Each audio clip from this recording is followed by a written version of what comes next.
మకర సంక్రమణ మహాపర్వానికి ముందు రోజుకి ఒక ప్రాధాన్యం ఉంది. దీనికి భోగి పర్వం అని పేరు. అయితే భోగము అనే మాటకు అర్థం ఏమిటంటే అనుభవము అని.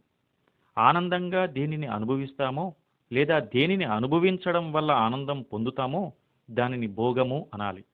అలాంటి భోగములు అనుభవించవలసిన రోజుని భోగి అంటారు.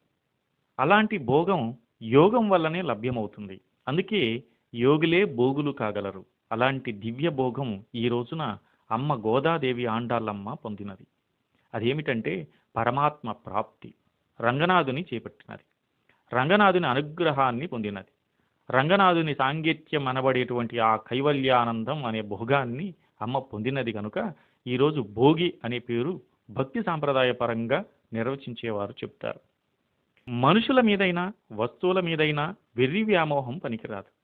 కరుడుగట్టిన అలాంటి కోరికలేవైనా ఉంటే వాటిని వదిలించుకోవాలి. అప్పుడే జీవితం నిశ్చింతగా ఉంటుంది.